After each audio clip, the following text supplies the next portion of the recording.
அனைவருக்கும் மாலை வணக்கம்.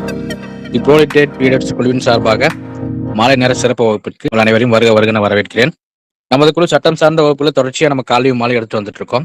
அந்த வகையில இன்னைக்கு சிறப்பு அமர்வாம் இன்னைக்கு மாலையில நமக்காக எடுக்க வந்திருக்கிற யாருன்னா திருப்பூரை சேர்ந்த மூத்த வழக்கறிஞர் ஸ்ரீராம் சார். ஸ்ரீராம் சார் அப்ப அறிமுகமே தேவையில்லை. நம்ம குழு தொடக்கப்பட்ட காலத்திலிருந்து தொடர்ச்சியாக பல்வேறு தலைப்புகளுக்கு அடிப்படையில் சார் வந்து நமக்கு வகுப்பு எடுத்து கொடுத்துருக்காரு. இன்னைக்கு வந்து செக் கேசஸ் பத்தி நமக்காக வகுப்பு எடுக்க வந்திருக்காரு. இளம் வழக்கறிஞரான நம்ம சாரோடைய அனுபவத்தையும் இந்த வகுப்பையும் ஆழ்ந்து தெரிஞ்சு செக் கேசஸ் நம்ம எப்படி ஹேண்டில் பண்ணுங்கிறது நமக்கு ஒரு பெரிய எக்ஸ்பீரியன்ஸ் இந்த கிளாஸ் அமையும்னு நினைக்கிறேன். வகுப்புல போலாங்க சார். நண்பர்களே, my fellow friends, I think you're all familiar to me. கொஞ்சம் நாட்களுக்கு வந்திருக்கிறேன். I am happy. எனிஹவ், இன்னைக்கு எனக்கு ஒரு நல்ல தலைப்பு கொடுத்துருக்குறீங்க. 138 கேஸை வந்து நம்ம எப்படி டிஃபெண்ட் பண்றது கோர்ட்ல. ஏன்னா இன்னைக்கு வந்து அன்அவாய்டபிள் சர்க்கம்ஸ்டன்சஸ் எல்லா ஊர்லயும் வந்து செக் கேசஸ் வந்து ப்ரிடாமினண்டா ஒர்க் பண்ணிட்டு இருக்கு. ஆக நம்ம ஒரு தெளிவான புரிதல் இது சம்பந்தமா ஏற்கனவே நெகோஷியபிள் இன்ஸ்ட்ருமெண்ட் ஆக்ட்ல பிரிலிமினரி சர்க்கம்ஸ்டன்சஸ்ல 3 கிளாஸ் எடுத்திருக்க. 3 கிளாஸும் நம்மளுடைய ப்ரோலிட்டரேட் யூடியூப் சேனல்ல இருக்குது. அதை நம்ம வியூ பண்ணோம்னா இந்த கான்செப்ட், அதாவது நாம ஒரு கேஸ்க்கு ஒரு குறுக்கு விசாரணை செய்ய போறோம், ஒரு நம்மளுடைய டிஃபென்ஸ்ல இருக்கக்கூடிய ஒரு அக்யூஸ்டை நம்ம பாதுகாக்க போறோம், அவருக்கு விடுதலை வாங்கி தர போறோம், அதுல இருந்து கெட்ரிட் பண்ணணும் அப்படிங்கிறது பாத்தீங்கன்னா கம்ப்ளைனன்ட் சைடோடைய ப்ரொபோர்ஷனேட் ரேஷியோவை செக் பண்ணும் பொழுது அவங்களுக்கு வின்னிங் ரேஷியோ வந்து டெஃபினெட்லி 60% பை நேச்சுரலாவே இருக்கும். அவங்க வந்து ப்ரொவிசோ கிளாஸை மட்டும் ஃபுல்ஃபில் பண்ணிட்டாங்கன்னா போதும். நான் உங்களுக்கு டீட்டெயிலா சொல்றேன் அதையெல்லாம். ஆனா டிஃபென்ஸ் சைட்ல வரும் பொழுது நீங்க எக்கச்சக்கமா 90 to 100% இன்டெகிரிட்டியோட இன்வால்மெண்டோட நீங்க வந்து அந்த கேஸை வந்து அப்சர்வ் பண்ணிட்டு கரெக்டா நீங்க கேஸை கொண்டு போனா தான் நீங்க விடுதலையை நோக்கி செயல்பட முடியும். இது ஒரு ப்ரீஆம்பிளா வச்சு. இப்போ ஃபர்ஸ்ட் நான் ஒரு complainant side what are the necessities அப்படிங்கறத நான் அப்படி பேசுறேன். ஏற்கனவே உள்ள கிளாஸ்ல நெகோஷியபிள் இன்ஸ்ட்ருமெண்ட் ஆக்ட்ல ஒவ்வொரு நெகோஷியபிள் இன்ஸ்ட்ருமெண்ட் ஆக்டும் எந்தெந்த செக்ஷனுக்கு ப்ரிடாமினன்ட் ஆகுது, அதாவது செக் என்பது என்ன, புறநோட்டு என்பது என்ன, பில் ஆஃப் எக்ஸ்சேஞ்ச்னா என்ன, இந்த 3 ஏன் நெகோஷியபிள் இன்ஸ்ட்ருமெண்ட் ஆக்டா பயன்படுது, ப்ரோநோட்ல வந்து அன்கண்டிஷனல் ப்ராமிஸ் இருந்தா போதுமானது, செக்ல வந்து அன்கண்டிஷனல் அண்டர்டேக்கிங் தான் வேணும், அந்த அன்கண்டிஷனல் அண்டர்டேக்கிங்னா என்னன்னு ஒரு டீடைல்டு கிளாஸே நம்ம சொல்லியிருக்கோம். ஸோ எந்தெந்த ப்ரொவிஷன்ஸ் எல்லாம் நமக்கு வந்து பெட்டரா இருக்கு அப்படிங்கிறதெல்லாம் நாம பயன்படுத்தணுங்கிறதெல்லாம் ஏர்லியர் 2 கிளாஸ்ல போனிருக்கோம். தேவைப்பட்டா அதை நாம வந்து மறுபடியும் நாம இன்னொரு தடவை ரிஃப்ரெஷ் பண்றதுக்கு தயாரா இருக்கும். இல்ல நீங்க நான் அடுத்த கிளாஸ் வர்றதுக்கு முன்னாடி நெகோஷியபிள் இன்ஸ்ட்ருமெண்ட் கிளாஸ் 1 and 2 பார்த்துட்டு வந்தீங்கன்னா இட் வில் பி பெட்டர். ஏன்னா அந்த டேர்ம்ஸ் அண்ட் கண்டிஷன்ஸை நீங்க வந்து மறக்கவே கூடாது. இப்போ நெகோஷியபிள் இன்ஸ்ட்ருமெண்ட்னா நமக்கு தேவையான வார்த்தைகள் டிராயர், அதாவது செக் எழுதுபவர், காசோலை வரைபவர், டிராயி காசோலை பெறுபவர், பேங்கர் அதாவது ஹோல்டர், அப்புறம் ஹோல்டர் இன் டியூ கோர்ஸ், அப்புறம் வந்து நெகோஷியபிள் இன்ஸ்ட்ருமெண்ட் பிரகாரம் எப்படி அன்கண்டிஷனல் அண்டர்டேக்கிங் ஒரு பேங்க்கு போகுது, அவர் ரிட்டர்ன் பேமெண்ட் கொடுக்க வேண்டிய அவசியம் என்ன, எப்போ பேங்க் மேலேயே பார்ட்டிகள் கேஸ் போடலாம். நம்ம பயன்படக்கூடிய கோர்ட் வழக்குகள்ல யாருமே வந்து பேங்க் மேல கேஸ் போட மாட்டோம். அதாவது செக்கு பெறுபவர் வந்து பணம் ஆகலைன்னு சொல்லி செக்கு கொடுத்தவர் மேல போடுற கேஸ் மட்டும் தான் இருக்குது. பட் ஆனா நெகோஷியபிள் இன்ஸ்ட்ருமெண்ட் சட்டப்படி பேங்க் வந்து டியூ டிலிஜென்ட்டா நம்மளுடைய கலெக்ஷன் அமௌண்ட்டை வாங்கி தரல, அதனால பாதிப்படைஞ்சுன்னா பேங்க் மேலேயே காம்பன்சேஷன் கேட்டு வழக்குகள் போடலாம். அது வந்து டார்ஷியஸ் லைபிலிட்டி. இது வந்து quasi tortious liability, quasi criminal liability, அஃபென்ஸ்ன்ற வார்த்தை வர்றதுனால. ஸோ அஃபென்ஸ்னா என்ன, இதையெல்லாம் நாம ஏற்கனவே டிஸ்கஸ் பண்ணியிருக்கோம். இதெல்லாம் கொஞ்சம் நம்ம ரிஃப்ரெஷ் பண்ணிக்கணும். ரைட், இப்போ போவோம். எல்லாருக்குமே தெரியும் கம்ப்ளைனன்ட்னா யாரு, பிளஸ் அக்யூஸ்ட்னா யாரு தெரியும். இது அக்யூஸ்ன்ற வார்த்தையை நம்ம பயன்படுத்த வேண்டியதில்லை, தமிழ்லயே பேசிக்கலாம். குற்றமுறையீட்டாளர், குற்றம் சாட்டப்பட்டவர், இவ்வளவுதான். இப்போ நான் உங்களுக்கு 138 செக்ஷன் 138 ஒரு ரிஃப்ரெஷ் பண்றேன். செக்ஷன் 138ல வந்து ஆங்கிலத்துல என்ன சொல்லியிருக்காங்கன்னா, when a check is drawn by a drawer from the account maintained by him in favor of a drawee in order to discharge either part or full either liability or a debt, if it is presented and the check was not honored with payment with an endorsement of insufficient fund or exceeding arrangements then it is known as offense, punishable by maximum of 2 years with fine அப்படின்னு அவங்க சொல்லியிருக்காங்க. இதை தமிழ்ல சொல்லணும்னா, ஒரு காசோலை வரைபவர் காசோலை பெறுபவருக்கு காசோலை கொடுக்கும் பட்சத்தில் காசோலை வரபவரின் தன்னால் பராமரிக்கப்பட்டு வரும் கணக்கிலிருந்து காசோலை கொடுக்கப்பட்டு அந்த கொடுக்கப்பட்ட காசோலையானது பற்றுக்காகவோ கடனுக்காகவோ பகுதிக்காகவோ முழு தொகைக்காகவோ கொடுக்கப்பட்டிருக்கு, அந்த காசோலையானது பணம் இல்லை என்று திரும்பி வந்து விட்டால், அல்லது எக்ஸிடிங் அரேஞ்ச்மெண்ட்ஸ், அதாவது அதுல ரெண்டு இருக்கு, சிசி அக்கௌண்ட் ஓடி அக்கௌண்ட் வரதுல எக்ஸிடிங் அரேஞ்ச்மெண்ட்ஸ் வரும். கரண்ட் அக்கௌண்டா இருந்ததுன்னா இன்சபிஷியன்ட் ஃபண்ட்னு வரும். அதுக்குள்ள 30-40 விதமா ரிட்டர்ன் போடுறதுக்கு கருத்துக்கள் இருக்கு, அதெல்லாம் டீப்பா பார்க்கலாம். அந்த மாதிரி ரிட்டர்ன் ஆயிடுச்சுன்னா அந்த நிகழ்வானது குற்ற செயல் 2 வருட காலத்திற்கு மெய்காவல் தண்டனை வழங்கக்கூடிய ஒரு குற்ற செயல் அப்படின்னு சொல்லப்பட்டிருக்கு. ஸோ 138 பொறுத்த வரைக்கும் கம்ப்ளைண்ட் சைடா இருந்தாலும் சரி, டிஃபென்ஸ் சைடா இருந்தாலும் சரி, நீங்க முதல்ல பார்க்க மட்டும் weather the check has been drawn by the account maintained by the drawer. காசோலை வழங்குபவரால் பராமரிக்கப்பட்டு வரும் கணக்கிலிருந்து தான் காசோலையானது கொடுக்கப்பட்டிருக்கிறதா என்பதை பார்க்க வேண்டும்.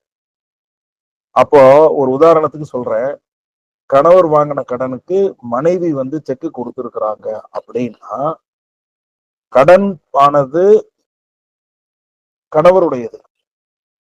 மனைவி காசோலை வழங்கினார்னா காசோலை வழங்க வேண்டிய பொறுப்பு மனைவிக்கு இல்லை. ஆனா ஆக்டஸ் நடந்த சம்பவம் என்ன, மனைவிதான் காசோலை வழங்கியிருக்கிறார். அப்ப மனைவியால் பராமரிக்கப்பட்டு வரும் கணக்கு தான் அதுல இருக்கும். எல்லாம் என்ன பண்ணிடுவாங்க, மனைவியை அக்யூஸ்டா போடுவாங்க. அந்த மாதிரி வழக்குல கணவரை சேர்க்க கூட மாட்டாங்க. சோ இந்த இடங்கள்ல இது எதுக்கு சொல்ல வரேன் அப்படின்னா, நீங்க சஸ்பீஷியஸ் சர்க்கம்ஸ்டன்சஸ் உருவாக்கணும், லீகலி என்ஃபோர்ஸபிள் த்ரெட் இல்லைங்கிறத டிஃபெண்ட் பண்ணணும் அப்படின்னா, ஃபர்ஸ்ட் 138 ப்ரொவிஷன்ல whether the cheque is drawn from by the issue, cheque issue பண்றவருடைய பராமரிக்கப்பட்டு வரும் கணக்கில் இருந்தா என்பதை நாம் கவனிக்க வேண்டும். ரெண்டாவது, either part liability or full liability. லைபிலிட்டினா பொறுப்பு. அப்ப கணவன் வாங்கிய கடனுக்கு மனைவி பொறுப்பு ஏற்றுக்கொண்டாரா இல்லையா? பொறுப்பு ஏற்றுக்கொண்டார் என்றால் அதற்காக தான் காசோலை வழங்கியிருக்கிறார். இதை நீங்க பார்க்கணும்.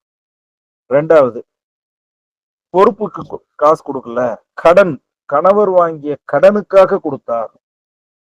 கணவர் வாங்கிய கடனின் பகுதியை தீர்ப்பதற்காகவும் முழுதை தீர்ப்புக்காக கொடுத்தார்.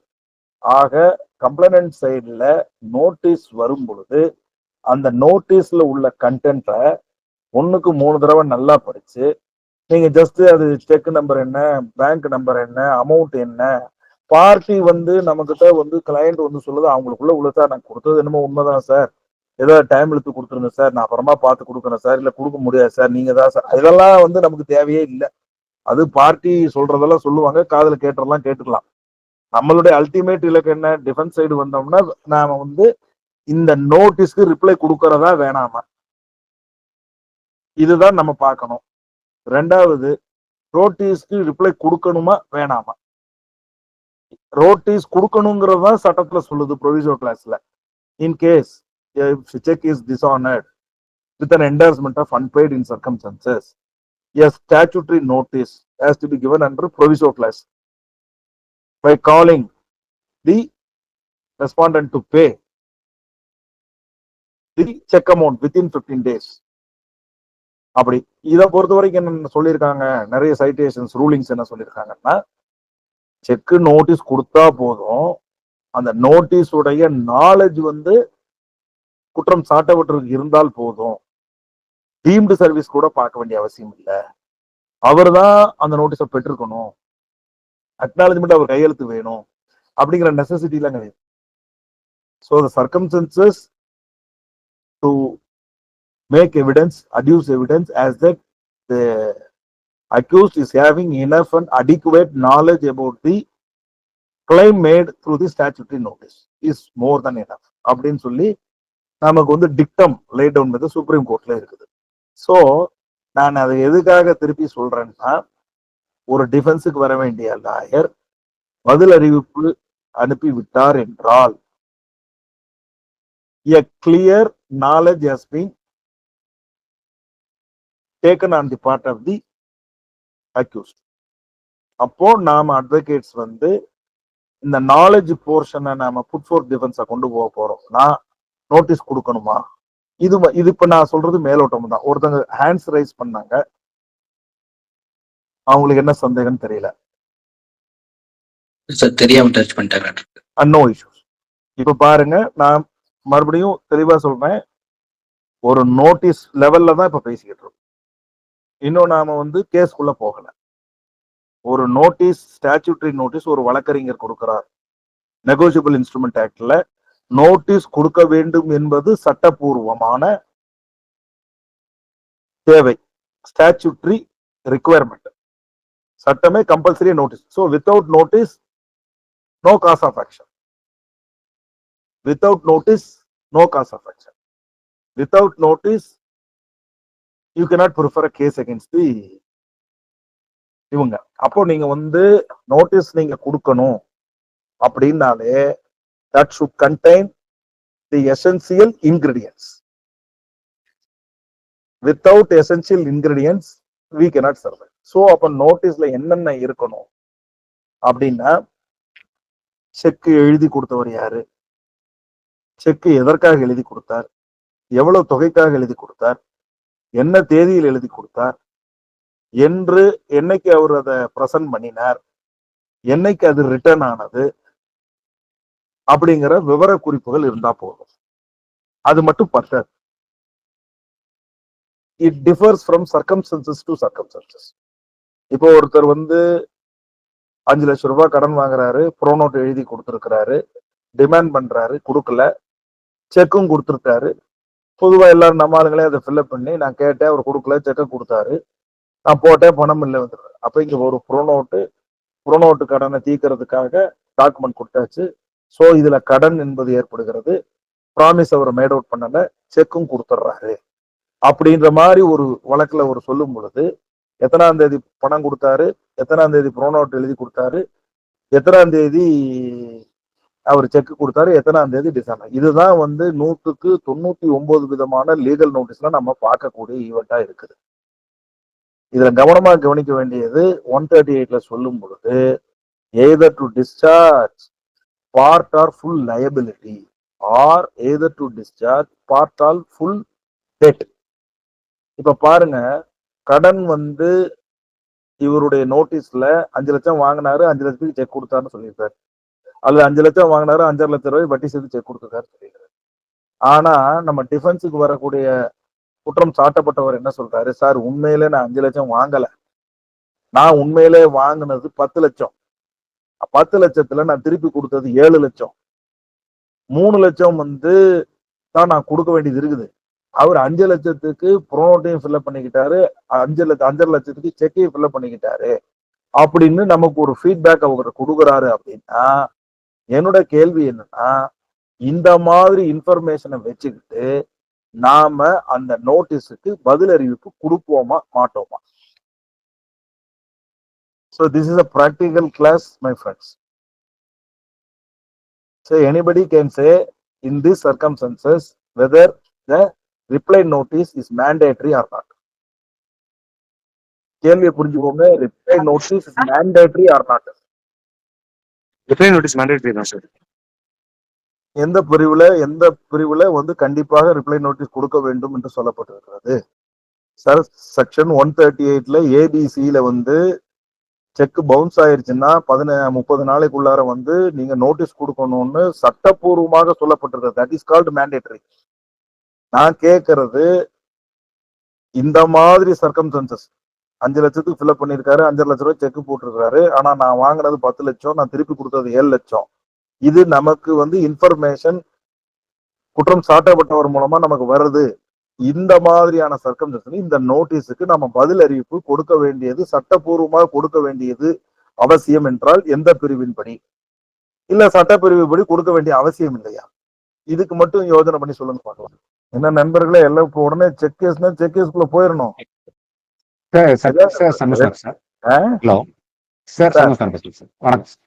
சண்முக சுந்தரம் சொல்லுங்க. சார் இது வந்து கண்டிப்பா நோட்டீஸ் அனுப்புங்கிறது கட்டாயங்க சார். ஓகே. அது செக்ஷன் வந்து 138ல நம்ம இது பண்ண வேண்டியது. 138ல அவர் நோட்டீஸ் கொடுக்கணும். நாம பதில் அறிவிப்பு இந்த மாதிரி சர்க்கம்ஸ்டன்சஸ் கொடுக்கணுமா வேணாமா? கண்டிப்பா சார் கொடுக்கணும். நீங்க ஒரு வக்கீல் சார், உங்ககிட்ட வராரு சார், ஒரு வக்கீல் நோட்டீஸ் விட்டுருக்காரு சார், 5 லட்சம் கேட்டு விட்டுருக்காரு சார், நான் வந்து உண்மையிலே கொடுக்க வேண்டியது 3 லட்சம் தான் சார், நான் வாங்கினது 10 லட்சம் சார், அவர் பொய்யா அப்படி போட்டிருக்காரு சார், நீங்க பதில் அறிவிப்பு கொடுக்கணுமா, இதுக்கு என்ன சார் பண்ணணும்னு உங்ககிட்ட கேட்டாருன்னா நீங்க பதில் அறிவிப்பு கொடுப்பீங்களா மாட்டீங்களா? கண்டிப்பா கொடுக்கணும் சார். சரி, நான் என்ன கேக்குறேன்னா, நீங்க இப்படி கொடுத்துட்டீங்கன்னா 3 லட்சம் தர வேண்டியது இருக்குன்னு நீங்க ஒத்துக்கிட்டீங்கன்னா உங்க கையெழுத்து தான் ஒத்துக்கிட்டதா வந்துடாதா? நீங்க அவருக்கு பணம் கொடுக்கணுங்கிறது வந்துடாதா? அது அமௌண்ட் 3 லட்சமா 5 லட்சமான்றது பிரச்சனையா செக் கேஸ்ல தீர்மானிக்கப்பட போகுது. அப்போ உங்க கட்சிக்காரரை நீங்களே 2 வருஷம் தண்டனைக்கு உட்படுத்திடுவீங்களா? நீங்க கொடுக்குற நோட்டீஸ்ல இந்த மாதிரி நான் 10 லட்சம் வாங்கினேன், 7 லட்சத்தை நான் கொடுத்துட்டேன், நீ 5 லட்சம் பொய்யா போட்டிருக்கேன்னு சொன்னா அது வச்சு இந்த கேஸை ஜெயிச்சிட முடியுமா? அப்படி ஜெயிக்க முடியும் அப்படின்னா எதன் அடிப்படையில கோர்ட்டை கன்வின்ஸ் பண்ணுவீங்க? எப்படி நீங்க 10 லட்சம் வாங்கினதை நிரூபிப்பீங்க? எப்படி 7 லட்சம் கொடுக்கணுங்கிறது நிரூபிப்பீங்க? நம்ம கிட்ட வர்ற கிளைண்ட் 10 லட்சம் வாங்கினேன் சார், 7 லட்சம் கொடுத்துட்டேன் சார், அக்கௌண்ட் இல்ல சார், நான் பணமா அதை கொடுத்துட்டேன் சார், அன் அக்கௌண்ட் பணத்தை கொடுத்துட்டேன் சார், அக்கௌண்ட் பணத்தை கொடுத்தேன் சார், அக்கௌண்ட்ல கொடுக்குறது எதையோ ஒண்ணு சொல்லுவாங்கல்ல, எப்படி நிரூபிப்பீங்க? ஆனா விஷயத்த வந்து முதல்ல நோட்டீஸ் வரும்போது கோர்ட்ல நிரூபிக்கிறதுக்கு 1 வருஷம் 2 வருஷத்துக்கு டைம் இருக்கு. ஆனா நோட்டீஸ்க்கு பதில் அறிவிப்பு கொடுக்கும்போது டைம் இருக்குதா? 15 நாளைக்குள்ள நீங்க திருப்பி கொடுக்கணும். இந்த மாதிரி ஒரு ரிஸ்க் எடுத்து பதில் கொடுப்பீங்களா நண்பர்களே? எனிபடி? கொடுக்க மாட்டாங்க சார். கொடுத்தா நம்மளே அட்மிட் பண்ற மாதிரி ஆயிரும். ஆயிடும். கொடுக்கலன்னா அவன் சொல்றது 5 லட்சம் ரூபாய் 5 லட்சம் நம்ம கொடுக்க வேண்டியது மாதிரி ஆயிராதா? இப்போ செக் அமௌண்ட் ஹையா இருக்கும்போது வந்து ரிப்ளை நோட்டீஸ் மேண்டேட்டரி சார். ஏன்னா அவனுக்கு வந்து ரீசன் கொடுக்கணும், பினான்சியல் கெப்பாசிட்டி இருக்கா இல்லையா அப்படிங்கறத பொறுத்து அவனுக்கு வந்து வாய்ப்பு கொடுக்கணும் அப்படிங்கிறதுக்காக ஜட்ஜ்மெண்ட்ஸ் இருக்குங்க வேற. அதனால ரிப்ளை நோட்டீஸ் மேண்டேட்டரி. சப்போஸ் நீங்க சொல்ற மாதிரி ஸ்டாண்ட் எடுத்து அதை நம்ம ப்ரூவ் பண்ணணும். ப்ரிசம்ப்ஷன் ஆகி போச்சுன்னா நம்ம காளிதாஸ், நீங்க ரிப்ளை நோட்டீஸ் மேண்டேட்டரின்ற வார்த்தையை பயன்படுத்துறீங்க. அதை பயன்படுத்தினீங்கன்னா எந்த சட்டத்துல எந்த பிரிவத்துல ரிப்ளை நோட்டீஸ் கொடுக்கணும்? ஜட்ஜ்மெண்ட்ஸ் இருக்குங்க சார். நம்ம வந்து rule of law is not a mandatory sir. Judgments எல்லாம் ரூல் ஆஃப் லா சார். கண்டிப்பாங்க சார். ஆனா அப்ப கொடுத்தாதான் எடுத்துக்கிறாங்களே, எடுத்துக்க மாட்டாங்களே சார். பினான்சியல் கெப்பாசிட்டியை பத்தி ஒரு ஸ்டாண்ட் எடுக்கிறோம் அப்படின்னா கொடுத்திருக்கியா அப்படின்னு சொல்லி கேள்வி கேட்கறாங்களா சார்? இந்த கோஆர்டினேஷன் கிளாஸ் வந்து பிராக்டிகல் சர்க்கம். இப்ப நாம வந்து கேஸுக்கே போல, நோட்டீஸ்ல தான் இருக்கிறோம். நோட்டீஸுக்கு பதில் கொடுக்க வேண்டியது அவசியமா இல்லையா? சார் அவசியம் கிடையாது சார். ஓகே. ஏன்னா அமௌண்ட் வந்து அவங்க வந்து அமௌண்ட் கொடுத்துருக்காங்க சார். நீங்க ஐயப்பனா? ஆமாங்க சார். சொல்லுங்க சார். எந்த ஊர்ல இருந்து பேசுறீங்க தெரிஞ்சுக்கலாமா? சென்னையில இருந்துங்க சார். சிறப்பு. சார் அவர் வந்து பணம் கொடுத்திருக்காரு, அதுக்கு வந்து ரிட்டர்ன் மணி தான் கேக்குறாரு அவரு. அவர் ரிட்டர்ன் வந்து பணம் தான் கேக்குறாரு. அதுக்கு வந்து நோட்டீஸ் அனுப்ப வேண்டாங்க சார். ரிப்ளை நோட்டீஸ் அனுப்ப தேவையில்லை. அதுவும் மென்ஷன். நீங்க ஒரு வழக்கறிஞர் கரெக்டா ஐயப்பன்? ஆமாங்க சார். நான் ஒரு வழக்கறிஞர். ஆமாங்க சார். நான் வந்து நீங்க வந்து என் கிளைண்ட் இல்லை. எதன் அடிப்படையில ரிப்ளை கொடுக்க வேணாம் அப்படின்னு சொல்றேன்? இல்ல 138ல சொல்லவே இல்லை. அது கரெக்ட். நீங்க சொல்றது கரெக்ட். ஏன்னா இப்ப காளிதாஸ் நான் சொல்றாரு, அவன் ரூல் ஆஃப் லால கொடுக்கணும்னு சொல்றாரு. அப்படி கொடுக்க வேண்டிய அவசியம் இல்லை அப்படின்னு மேண்டேட்டரியா இல்ல. எங்கேயும் 138ல சொல்லவே இல்லை. நான் கேட்கறது உங்களுக்கு புரியுதா? நீங்க வந்து சர்க்கம்ஸ்டன்சஸ், ஃபேக்ட்ஸ் ஆஃப் தி சர்க்கம்ஸ்டன்சஸ்க்கு மாத்திக்கலான்னு கேட்டதுக்கு சட்டத்துல கொடுக்க வேண்டியது இல்லை, நான் கொடுக்க மாட்டேன்னு சொல்லிட்டீங்க. எதனாலன்னு நான் கேட்கறேன். ஐயப்பனோட வாய்ஸ் போயிருச்சு நினைக்கிறேன். ஐயப்பன் உங்க போன் மியூட் ஆயிடுச்சு. ஐயப்பன் சார் அன்மியூட் பண்ணி பேசுங்க சார். சரி, இப்போ சூர்யா, நான் என்ன சொல்றேன், இந்த மாதிரி செக்குக்கு நோட்டீஸுக்கு பதில் கொடுக்கணுமா வேணாமா எனக்கு ஒரு குழப்பமா இருக்குதுப்பா. நான் ஒரு காமன் மேன், நீங்க எல்லாம் வக்கீல், சொல்லுங்க. நீங்க இப்ப சொல்றதை பார்த்தா கொடுக்காம இருக்கிறதே நல்லதுதான் போல தெரியும். நான் சொல்லுவேன் கொடுக்கணும்னு சொல்லுவேன், கொடுக்க வேணாம்னு சொல்லுவேன். நீங்க என்ன சொல்றீங்க? குழப்பமா இருக்குங்க. சூர்யா, நீ எவ்வளவு நாளா நீ வந்து இந்த செக் கேஸ் எல்லாம் நீ கண்ணால பாத்துக்கிட்டு இருக்கிறீங்க? சார் நான் ஒரு 6 வருஷமா பார்த்துட்டு இருக்கேன் சார். அப்ப நீங்க 6 வருஷமா இந்த கேள்வியை கேட்காம இன்னைக்கு ஏன் என்கிட்ட கேக்குறீங்க? அப்ப நான் குழப்பறதுக்குன்னு இந்த கிளாஸ் திறந்துக்கிட்டனோ? சார் இது மேண்டேட்டரி இல்ல, பட் நான் வந்துட்டு ரிப்ளை கொடுக்கறதுக்கு தான் அட்வைஸ் பண்ணுவேன் சார். ஓகே, எதனால? அப்பதான் என்னால ட்ரையல்ல வந்துட்டு ஸ்டாண்ட் எடுக்க முடியும் சார். என்ன ஸ்டாண்ட் லைக் எடுப்பீங்க? that means I am pushing the complainant to prove that அவரு இத்தனை லட்சம் தான் கொடுத்தாருங்கிறத அவரு ப்ரூவ் பண்ணி ஆகணும் இல்லையா சார்? இல்ல, நான் சொன்ன எக்ஸாம்பிள் என்னன்னா, அவரு நோட்டீஸ்ல 5 லட்சம் ரூபாய் நான் வாங்கினேன், வட்டி சேர்த்து 5.5 லட்சம் ரூபாய்க்கு செக் கொடுத்தாங்க அப்படின்றது ஒரு டிராயருடைய வக்கீலோட நோட்டீஸ்ல கண்டிருக்கக்கூடிய information.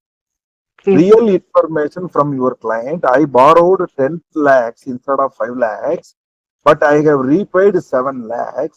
I have to owe only 3 lakhs is balance.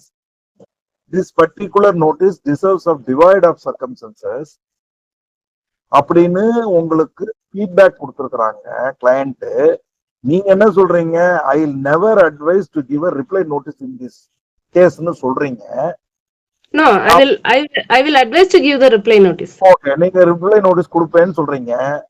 நீங்க என்ன ரிப்ளை நோட்டீஸ்ல கொடுப்பீங்க? நான் அந்த பார்ட்டி சொன்னதையே கொடுப்பீங்களா, இல்ல வேற ஏதாவது ஐடியா பண்ணி கொடுப்பீங்களா? அட்வைஸ் பண்ணிட்டீங்கம்மா ரிப்ளை நோட்டீஸ் கொடுக்க சொல்லி, என்னன்னு கொடுப்பீங்க? இந்த மாதிரி செக் மிஸ் ஆயிடுச்சு அந்த மாதிரி. செக் மிஸ் ஆயிருச்சு, அடுத்த ஸ்டேஜுக்கு போலாம். இந்த பண சம்பந்தமா மட்டும் பேசுவோம்.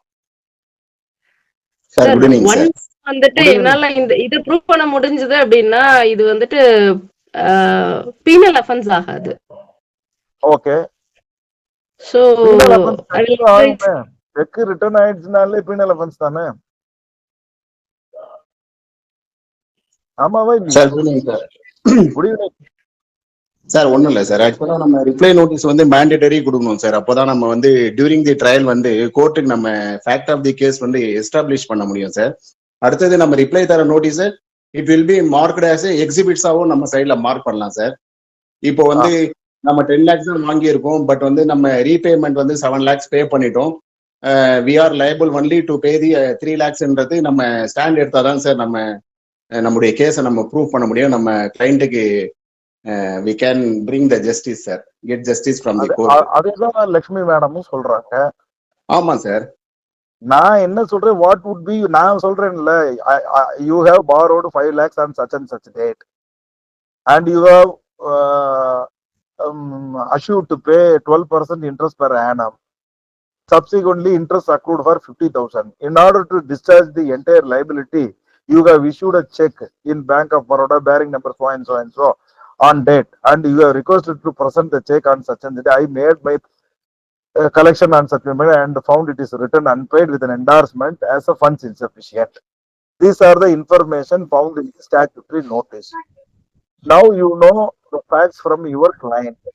What you will reply? நான் இப்போ உங்களுக்கு சொன்ன மாதிரி நீங்க எனக்கு ரிப்ளை கொடுக்க போறீங்க, என்னன்னு கொடுப்பீங்க? What are the words that you are going to give me a reply? Sir ஒரு சின்ன வருது சார். சார் நோட்டீஸ்ல நம்ம என்ன பண்ணுவோம்னா, இவ்வளவு நாளுக்குள்ள பணத்தை ரிட்டர்ன் பண்ணுங்கன்னு சொல்லுவோம். ரிப்ளை நோட்டீஸ் கொடுங்க நம்ம சொல்ல மாட்டோம். அது சரி, நீங்க பணம் கொடுங்கன்னு தான் கேட்பாங்க. அது ஆமாங்க சார். நான் கேட்கறது மாதிரி நோட்டீஸ் ரிப்ளை நோட்டீஸ் கொடுப்பீங்களா மாட்டீங்களாங்கிறத இப்ப சத்துக்குரிய பேச்சு.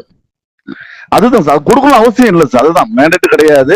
நம்ம ரிப்ளை ஃபர்ஸ்ட் நோட்டீஸ்ல வந்து என்ன பண்ணுவோம், ஒரு வேணாங்கிறாரு, ஷகீர் சொல்றாரு, முகமது ஷகீர் சொல்றாரு கொடுக்கணும்னு சொல்றாரு, லட்சுமி சொல்றாங்க சொல்றாங்க, சூரியகுமார் சொல்றாரு குழப்பமா இருக்குன்னு சொல்றாரு. இதை என்ன பண்ணலாம்னு தான் புரிய மாட்டேங்குது எனக்கும். சார் வணக்கம். நான் சொல்றேன் சார். சார் வணக்கம் சார். அட்வொகேட் முருகன் ஃப்ரம் காட்டுமலை கோவில். முருகன் ஃப்ரம் காட்டுமலை கோவில் சார். காட்டுமன்னார் கோவில். ஓகே, சொல்லுங்க சார். இப்ப செக் கேஸ் வந்து 2 விஷயத்த வந்து பர்டிகுலர்ஸா நம்ம பார்ப்பாங்க. ஜட்ஜஸ் எப்படி பார்ப்பாங்கன்னா, செக் கேஸை பொறுத்த வரைக்கும் சைன் இருக்குதா, இன்னொன்னு அந்த அமௌண்ட் எக்ஸாக்ட் அமௌண்ட் வந்து கரெக்டா கொடுக்கல் வாங்கல இருக்குதா அப்படிங்கிற விஷயத்த பார்ப்பாங்க. நம்ம நீங்க சொன்ன மாதிரி செக் கேஸ்ல வந்து 5 lakhs ஒருத்தன் 10 lakhs வாங்கிட்டு 5 lakhs செக் கொடுத்துருக்காங்க, நான் 5 lakhs அவங்கள்ட்ட இருந்து வாங்கியிருக்கேன், டிரான்சாக்ஷன் இருக்குது அப்படின்னு சொல்லும்போது அங்கேயே அவங்களோட கேஸ் வந்து அந்த கேஸ் தோத்து போறதுக்கான வாய்ப்பு நிறைய இருக்குது. நம்ம அந்த 10 lakhs கொடுத்துருக்குறோம் அப்படிங்கிற நம்ம ரிப்ளை நோட்டீஸ் கொடுத்தோம்னா நமக்கு ஃபேவரா இருக்கும். ஏன்னா அமௌண்ட் வந்து எக்ஸாக்ட் அமௌண்ட் என்கிட்ட வாங்கினது 5 லட்ச ரூபா நான் ப்ரூவ் பண்ணாத, நான் 10 lakhs கொடுத்துருக்கேன் அப்படிங்கிறத நான் ப்ரூவ் பண்ணி நோட்டீஸே சொல்லிட்டேன்னா அடுத்து கேஸ் கண்டஸ்ட் பண்ணும்போது நான் கேஸ் கண்டஸ்ட் பண்ணும்போது இந்த விஷயத்த நான் ப்ரூவ் பண்ணேன்னா கேஸ் வந்து நமக்கு ஃபேவரா வரதுக்கு பாசிபிலிட்டி இருக்கு சார். இதனால நம்ம கேஸுக்கு வந்து நோட்டீஸ் கொடுக்கறது வந்து நல்லதுன்னு நினைக்கிறேன். நீங்க சந்தர்ப்பத்தை பயன்படுத்தி சொல்றீங்க. நான் கேக்குறது முருகன் என்ன அப்படின்னா, கட்சிக்காரர் வந்து முருகன்கிட்ட கொடுத்து ரிப்ளை நோட்டீஸ் கொடுக்க சொல்றாரு. ஆமா சார். கட்சிக்காரர் வந்து காளிதாஸ்ட கொடுத்து கேஸ் நடத்த சொல்றாரு.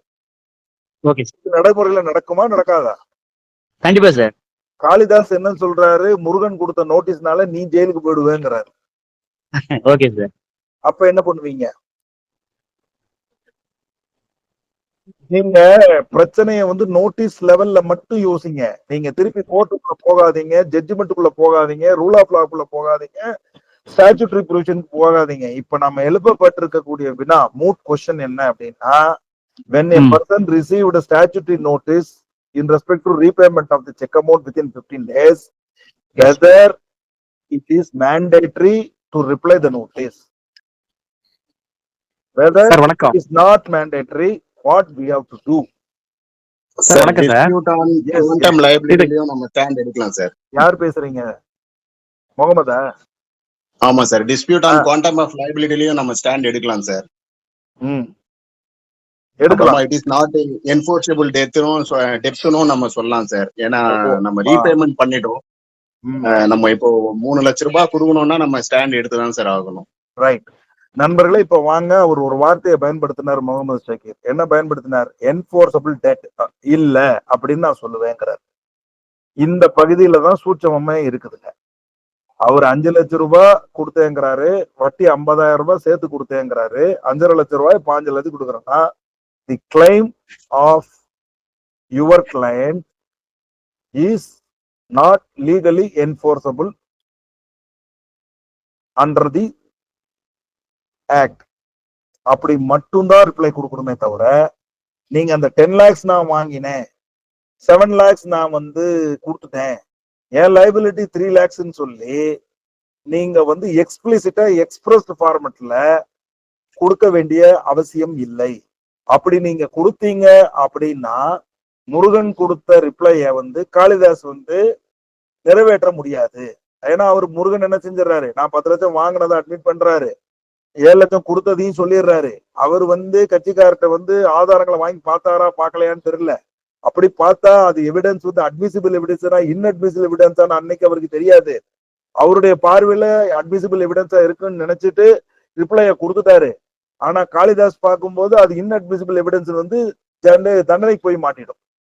அதனாலதான் சொல்றது, நீங்க ரிப்ளை ஸ்டேட்மெண்ட் கொடுக்கணுமா அவசியமா என்றால் கொடுக்கலாம், கொடுக்கணும்.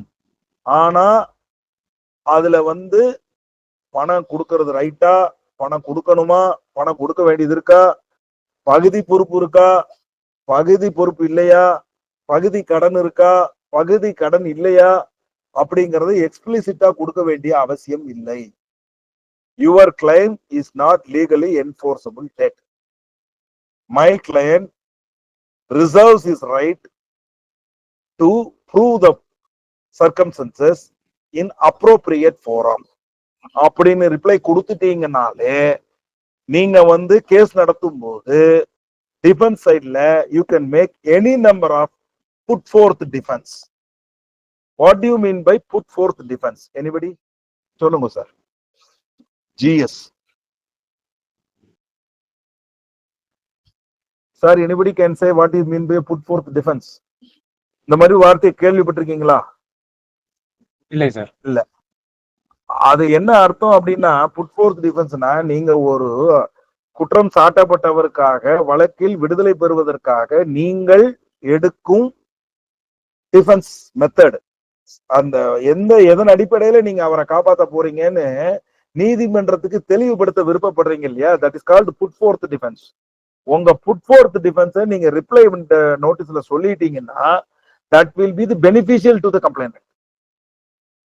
நண்பர்களும் புரிஞ்சுக்கணும்னு நினைக்கிறேன். நோட்டீஸ் ரிப்ளை கொடுக்க வேண்டுமா அவசியமா என்றால் கொடுக்க வேண்டும். லீகலி என்போர்சபிள் டெட் இல்லை என்று மட்டுமே கூற வேண்டும். உங்களுடைய புட் ஃபோர்த் டிஃபென்ஸ நீங்க நோட்டீஸ்ல சொல்லிடக்கூடாது. அப்படி நீங்க சொல்லிட்டீங்க அப்படின்னு சொன்னா கம்ப்ளைண்ட் சுதாரிச்சுக்கிட்டு கேஸ் சரி பண்ணி போட்டுருவாரு. அப்போ வழக்கறிஞர் டிஃபென்ஸ் எனக்கு கொடுத்திருக்க தலைப்பு என்னன்னு யாராவது சொல்ல முடியுமா இன்னைக்கு கிளாஸ்க்கு? 130 கேஸ் எப்படி டிஃபெண்ட் பண்றதுன்னு சொல்லு. அப்ப நான் யாரு? டிஃபென்ஸ் லாயர் தானே. Defence council. அப்ப நானே கம்ப்ளைண்ட் எடுக்க என் ஃபுட்பால் டிஃபென்ஸ கொடுத்தா என் நிலைமை என்ன ஆகும்? சார் மட்டும் ஒருத்தர் ரிப்பீட் பண்ணுங்க sir. Thank you sir. Put forth டிஃபென்ஸ்னா சார் சார் இன்னைக்கு வந்து நோட்டீஸ்ல வந்து no case sir. Notice is a claim notice தான் சார். சட்டத்தால் அங்கீகரிக்கப்பட்ட ஒரு நோட்டீஸ் கம்ப்ளைண்ட் தரப்புல கொடுக்கப்பட வேண்டிய அத்தியாவசியமான ஒரு பொருள். அது ஒரு கேட்பு அறிவிப்பு. அது சட்டப்பூர்வ கேட்பு அறிவிப்பு. சட்டப்பூர்வ கேட்பு அறிவிப்புக்கு நீங்க பதில் கொடுக்கணும் அப்படின்னா இப்ப நல்லா கவனமா கேட்டுக்கங்க. நீங்க சர்பாசி சட்டத்துல இதே மாதிரி 13 உட்பிரிவு 2 கீழே வந்து கடனும் வட்டியும் 60 நாளைக்குள்ள திருப்பி செலுத்தணும்னு வங்கியானவர் நோட்டீஸ் கொடுக்கணும். அதுவும் ஸ்டாச்சுட்டரி நோட்டீஸ் தான். ஆனா அதுல 13(3)A ஒரு மேண்டேட்டரி ப்ரொவிஷன்ல இந்த பாரோவர் கடன் வாங்கினவரு ரெப்ரசன்ட் பண்ணலாம், அவருடைய பதிலறிக்கையை தாக்கல் செய்யலாம். அத வந்து கடன் கொடுத்தவர் 7 நாளைக்குள்ள கன்சிடர் பண்ணலாம், அல்லது கன்சிடர் பண்ணவில்லை என்பதற்கு காரணை குறித்து நிராகரிக்கலாம். இது அனைத்தும் சட்டத்தில் இருக்கிறது. அது மாதிரி நெகோசியபிள் இன்ஸ்ட்ருமெண்ட் ஆக்ட்ல இல்ல. என்ன இருக்குது? நோட்டீஸ் கொடுக்கணும் to the knowledge of the drawer தான் இருக்குது.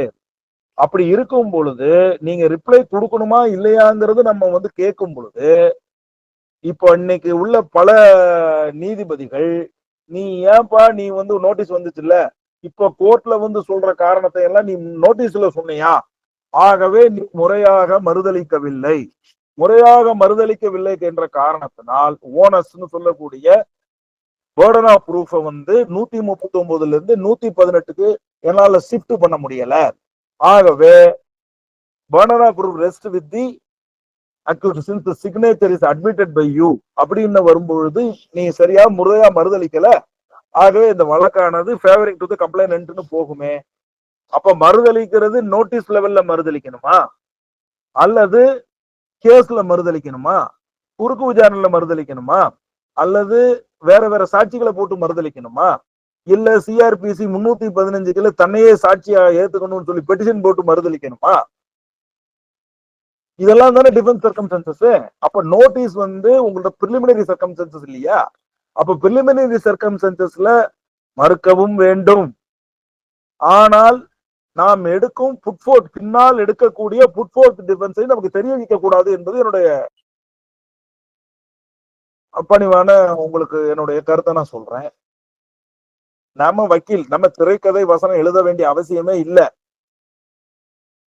ஆனா நம்ம எல்லாரும் இப்ப டிஃபென்ஸ் கவுன்சிலால இருக்கிறோம். நாம வந்து குற்றம் சாட்டப்பட்டவரை காப்பாத்தணும். அவர் பணம் கொடுக்குறாரு, பணம் கொடுக்கல, நம்மளுக்கு பணம் கொடுக்குறாரு, நம்மளுக்கு பணம் கொடுக்கல, வாய்தாக்கு வர்றாரு, வாய்தாக்கு வரல, இதெல்லாம் நம்ம பிரச்சனையே கிடையாது. நம்மளுடைய வக்காலத்து இருக்கிற வரைக்கும் நாம தான் பொறுப்பு. அவரை வெளியில எடுத்து விடணும். அப்படி வெளியில எடுத்து விடுறதுக்கு சட்ட ரீதியா நம்ம என்ன பண்றோங்கிறதா சாத்தியக்கூறுகளை நம்ம அனலைஸ் பண்ணி பாக்குறோம். அப்படி அனலைஸ் பண்ணும்பொழுது notice is the preliminary level. Preliminary லெவலுக்கு வந்து நாம நோட்டீஸ் கொடுக்கணும், ரிப்ளை கொடுக்கணும். சோ என்னுடைய அன்பான வேண்டுகோள் சக வழக்கறிஞர்கள் அனைவருக்கு என்னென்ன அப்படின்னா, நீங்க நோட்டீஸ் கொடுக்க வேண்டிய அவசியமா இல்லையா என்பதை மிக கவனத்துடன் கையாள வேண்டும். அப்படி கையாளும் பொழுது நோட்டீஸில் கண்டுள்ள தன்மைகளை ஒவ்வொன்னா நீங்க ஆர்கனைஸ் பண்ணணும். அனலைஸ் பண்ணிட்டு 4 பாயிண்ட பார்க்கணும். முதல் பாயிண்ட், லீகலி என்போர்சபிள் டெட் இல்ல அப்படிங்கிறதுக்கு உங்ககிட்ட கான்கிரீட் ரெஸ்பான்ஸ் இருந்ததுனால், கான்கிரீட் ரெஸ்பான்ஸ்னா உறுதியான நிச்சயமா இந்த பணத்தை அவன் வந்து சட்டபூர்வமா வசூல் செய்ய இயலாது அப்படிங்கிறதுக்கு உங்களுக்கு கான்கிரீட் ரெஸ்பான்ஸ் இருக்குமே ஆனால் அவசியம் நீங்க வந்து பதில அறிவிப்பு அனுப்ப வேண்டும். சப்போஸ் கான்கிரீட் ரெஸ்பான்ஸ் இல்ல, டைலமேட்டட் ரெஸ்பான்ஸ் இருக்குது, it may R may not, it is a contingency in nature. அப்படி என்றால் நாம அந்த வழக்கை டிஃபெண்ட் பண்ணிட்டு நாமளே அந்த வழக்குக்கு டிஃபென்ஸ் கவுன்சிலா வர போறோமா அப்படிங்கறத ஊர்ஜிதம் பண்ணிட்டு கொடுக்க வேண்டும். இதுக்கு ரொம்ப பெட்ரு நம்ம வக்கீல் ரிப்ளையே கொடுக்காம பார்ட்டியவே அவனுக்கு தெரிஞ்ச வாசகத்துல இருக்கா இல்லையான்ற மாதிரி எழுதி விட்டுறலாம். நம்ம தான் குழப்பறதுக்கு தான் ரெடியா இருக்கிறோமே. யார அவர் வழக்கறிஞர் மூலமா தானே ஸ்டாச்சுட்டரி நோட்டீஸ் அனுப்புறாரு. வழக்கறிஞர் மூலமா தான் ரிப்ளை கொடுக்கணும் ஏதாவது சட்டம் சொல்லுதா? இல்ல இல்ல, நம்ம பார்ட்டியை வச்சே கொடுங்க. தங்களது அறிவிப்பு கிடைக்க பெற்றேன், அதில் நீங்கள் சொல்லது எதுவுமே எனக்கு புரியவில்லை, நான் எதையுமே அறியவில்லை, எல்லாம் தவறுதலாக தெரிகிறது, உண்மை அல்ல அப்படின்னு கொடுத்தா என்ன ஆகும்? அது ரிபட்டல் தானே. என்ன முகமது ஷக்கீர்? பினான்சியல் கெபாசிட்டி பத்தி போய் சொல்ல அதை பத்தி சொல்லுவாங்க. ஏங்க கட்சிக்காரர் கொடுக்கலாம்லங்க. நான் உண்மையில் இந்த மாதிரி பணம் வாங்கவில்லை, அவர் 10 லட்சம் வாங்கியிருந்தாலும் இவர் உண்மை 5 தானே சொல்லிக்கிறாரு, உண்மையில் நான் அந்த மாதிரி பணம் வாங்கவில்லைன்னு எழுத வேண்டியதானே. சார் நீதிமன்றத்தை வந்து சொல்லணும்னு சொல்லுவாங்க சார். அது என்ன வேணா சொல்லிட்டு போடும், உங்களுக்கு என்ன. ரிப்ளை நோட்டீஸ் கொடுக்கறதுக்கு முடியுமா முடியாதாங்கிறதா இப்ப வாதம். இன்னும் நம்ம கேஸுக்குள்ளே போல. தாராளமா பார்ட்டி ரிப்ளை. அப்பெல்லாம் இன்னையில இருந்து நாம இனிமே வந்து 138 நோட்டீஸ் வந்தா இன்னையில இருந்து ஒரு சங்கல்பம் எடுத்துக்கிறோம். ஒன்லி பார்ட்டியை வச்சு குழப்பி விட்டுற வேண்டியதுதான். கேஸ் அப்பதான் ஜெயிக்க முடியும். இந்த வாதத்தை ஏத்துக்கிறீங்களா இல்லையா?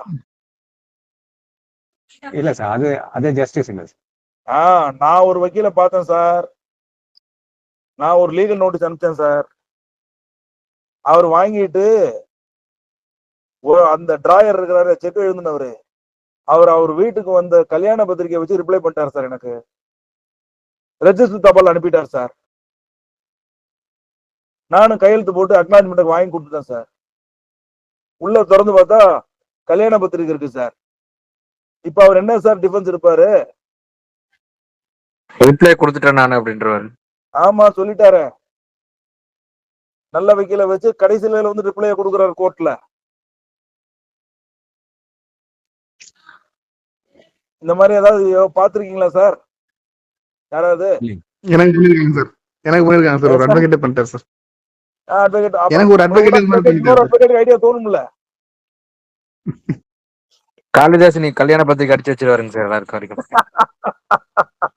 கல்யாண பத்திரிகை மட்டும் இல்ல, ஒரு பலசர கடையில ஜாமான் வாங்கினா கூட போட்டு அனுப்பிச்சு விட்டுருவாங்க. நம்ம கவலை முடிச்சு வச்ச கதை 4 ஒயிட் பேப்பர் வச்சு அனுப்பிச்சிட்டாங்க சார். 4 white paper. உங்களுக்கு ஒரு 4 ஒயிட் பேப்பர் ஃப்ரீ. ஆமா சார். அப்ப வந்து டிஃபென்ஸ் கவுன்சில்ஸ் எல்லாம் எவ்வளவு பிரமாதமா ஒர்க் பண்றாங்க பாத்தீங்களா?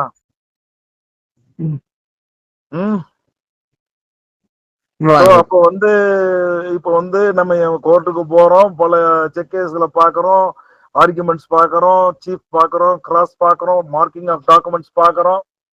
ஆனா என்னங்கிறது மட்டும் புரிய மாட்டேங்குது. ஒரு காலகட்டத்துல அவன் கன்விக்ஷன் கொடுத்து போறான். ஒரு காலகட்டத்துல பாத்தீங்கன்னா என் கூட ஒரு நண்பர் இருந்தாருங்க, conviction கொடுக்கறதாங்க நல்லதுன்னாரு.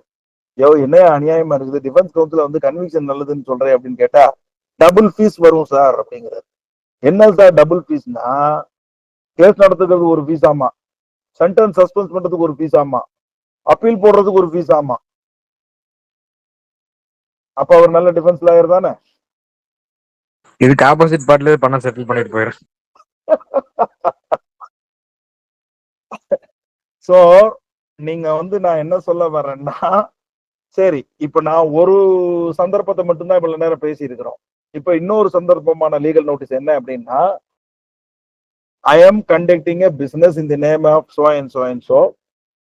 According to the business transaction, I made several invoices against you. According to my supplies, you have received the consignments worth of 12 lakhs. And as per my running account maintained by me, you are liable to pay 7,80,000 rupees. In order to discharge 7,80,000 rupees, in order to part of the due, you have issued a check for 5 lakhs. When I present it, it was duly dishonored with an endorsement of unpaid in circumstances. Hence, you are hereby called upon to pay 5 lakhs within 15 days from the date of receipt of the notice. இந்த மாதிரி ஒரு notice உங்களுக்கு வந்திருக்கு. இதுக்கு reply கொடுப்பீங்களா மாட்டீங்களா? நண்பர்களே, மறுபடியும் அமைதியா இருக்கிறீங்க. இந்த மாதிரி நோட்டீஸ் பார்த்தது இல்லையா? இல்ல நண்பர்கள், இந்த அர்த்தத்தை தமிழாக்கத்துல சொல்லணுமா? சார் எது வந்தாலுமே notice கொடுக்கறதாங்க sir முறைங்க.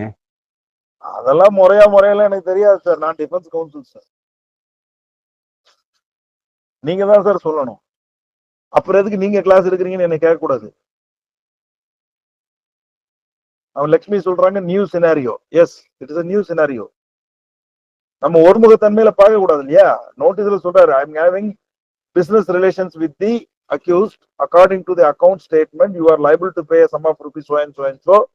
In order to discharge such amount you have issued a check for 5 lakhs. இதுக்கு ரிப்ளை கொடுக்கணுமா வேண்டாமா? கொடுக்கணுங்க. எங்க கொடுக்கணும். இல்ல சொல்லுங்க. மந்து வைக்கலாம் வீட்டு போய். UMS fuel சொல்லுங்க. கொடுக்கணும் சார், கொடுக்கணும். ரிப்ளை கொடுக்கணும் சார். அதான் என்ன கொடுப்பீங்க? உங்களால விடுதலை பண்ணணுமே. 5 லட்சம் கொடுக்கறது உண்மைன்னு கொடுப்பீங்களா? 5 லட்சம் கொடுக்க வேண்டியது இல்லைன்னு கொடுப்பீங்களா? செக்குக்கு என்ன சொல்லுவீங்க? நான் செக்ல இருக்க கையெழுத்து என்னதான் சொல்லுவீங்களா? கொடுக்க மாட்டேன்னு சொல்லுவீங்களா?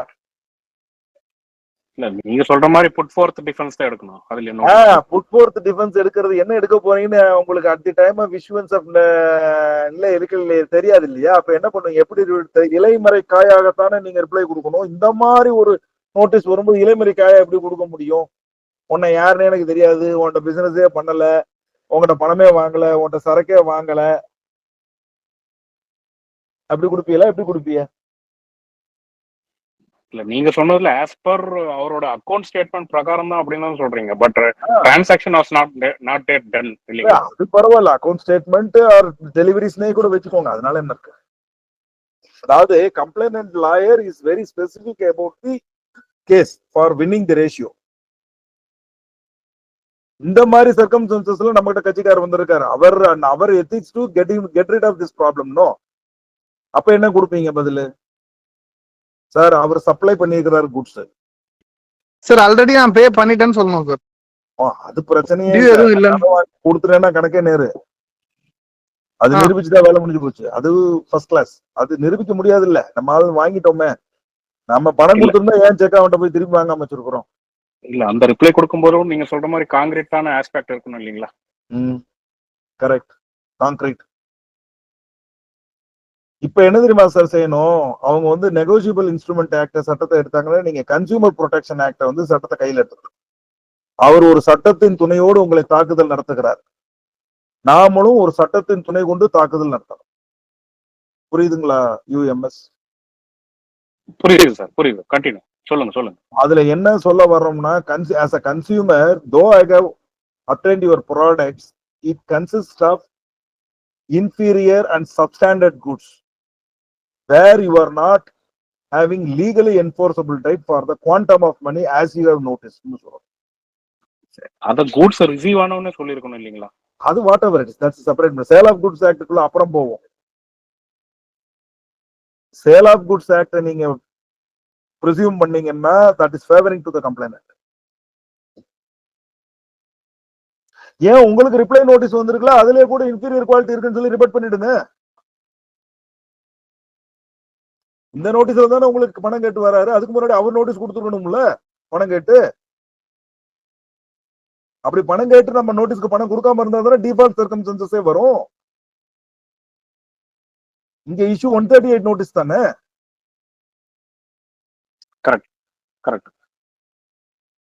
யோசிங்க சார். ஆக அதாவது கான்கிரீட் ரெஸ்பான்ஸ், கான்கிரீட் ரிலேஷன்ஷிப் வரும் பொழுது நம்ம ஊர்ல இருக்கக்கூடிய நீங்க உங்களுக்கு நிறைய சட்டங்கள் இருக்குது. சட்டங்கள்ல ப்ரொசீஜர் லா இருக்கு, சப்ஸ்டான்சியேட்டிவ் லா இருக்குது. You have to take shelter from a substantiative act in order to எதுக்கு put forth defence. Question of லாவை கொஸ்டின் ஆஃப் லாவால தான் தீர்க்கறதுக்கு ட்ரை பண்ணணும். அது எப்படி பண்ணணும்னா நீங்க சர்க்கம்ஸ்டன்சஸை பார்த்து தான் நம்ம டிசைட் பண்ண முடியும். Facts found in the statutory notice பார்க்கணும். சரிங்களா? சார் கட்சிக்காரர் சொல்லுவாரு சொல்ல மாட்டாரு, அதை பத்தி கவலையே படக்கூடாதுங்க. நாம ஒரு லீகலா ஒரு அட்டாக் வரும்போது லீகலா எப்படி நாம வந்து ரிப்ளை கொடுக்கணுமா வேணாமான்னு பிளான் பண்ண. சோ இப்போ வந்து நம்மளுடைய ப்ரொஃபிஷியன்சி, எக்ஸ்பீரியன்ஸ், சிஸ்டம் செயலிங் இருக்கக்கூடாது sir. To you know the meaning for system sailing? anybody? Come again, sir. System scaling. System sailing. Scaling. Sailing, SAILING.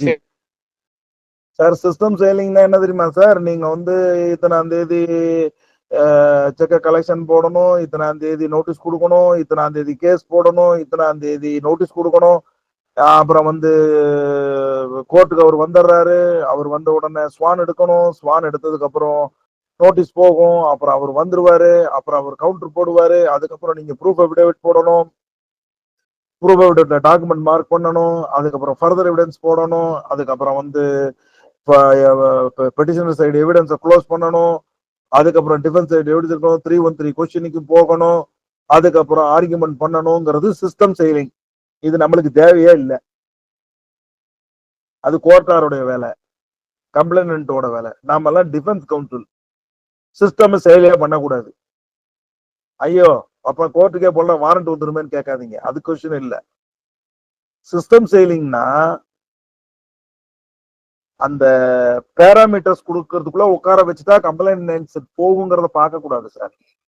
இப்ப வந்து section 139 of the negotiable instrument நாம defence counsel தரவா வச்சுக்கிடணும். Case நடத்தும் போது notice கொடுக்கும் போது சப்ஸ்டான்சிவ்லாவை நீங்க பிகைன் பண்ணி புட் ஃபோர்த் டிஃபென்ஸை கொடுத்துடுறீங்க. அப்புறம் சிஸ்டம் செயலிங்குள்ள வரும் பொழுது உங்களுக்கு இருக்க ஒரே டூல் வந்து கிராஸ் எக்ஸாமினேஷன் தான். கிராஸ் எக்ஸாமினேஷன்ல ரிபட்டல் போட போறோமா, டிஃபென்ஸ் விட்னஸ் போட்டு ரிபட்டல் போட போறோமா? ரிபட்டல் வந்து contrary of circumstances with cogent evidence, documentary evidence இருக்கா, சிக்னேச்சரை ஒத்துக்க போறோமா, சிக்னேச்சரே ஒத்துக்க போறது இல்லையா, செக்யூரிட்டி செக் கொடுத்துருக்கோம்னு சொல்ல போறோமா, இல்லது லீகலி என்ஃபோர்ஸபிள் டெட் இல்லைங்கிறத நம்ம டார்கெட் பண்ண போறோமா, இல்ல டெட்டே இல்லைன்னு சொல்ல போறோமா, இல்ல சோர்ஸ் ஆஃப் இன்கமே அவனுக்கு இல்லைங்கிற சர்க்கம்ஸ்டன்சஸ்ல கொண்டு போக போறோமா? இதெல்லாம் தான் புட் ஃபோர்த் டிஃபென்ஸ்.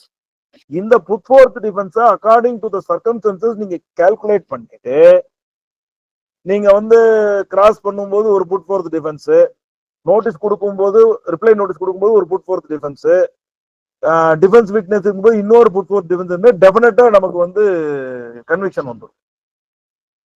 அப்ப டிஃபென்ஸ் கவுன்சில் சிஸ்டம் செயல் பண்ணக்கூடாது. அப்படின்னா ஒரே புட் ஃபோர்த் டிஃபென்ஸ் நீங்க டிடக்ட் பண்ணணும். அந்த புட் ஃபோர்த் டிஃபென்ஸ் வந்து எஃபிகேஷியஸா இருக்கணும். அந்த டிஃபென்ஸ் வந்து நம்மளை வெற்றிக்கு கூட்டிட்டு போகணும். அப்போ டிஃபென்ஸ் கவுன்சில் எந்த அளவுக்கு இண்டஸ்ட்ரியஸா இருக்கணும் அப்படிங்கறத புரிஞ்சுட்டீங்களா? நான் அதுக்குதான் ஸ்பீச் ஆரம்பிக்கும் போதே சொன்னேன், 60% கம்ப்ளைண்ட்ஸ்ல ஆசிட்டிஸ் அடிச்சுட்டு வந்துருவாங்க.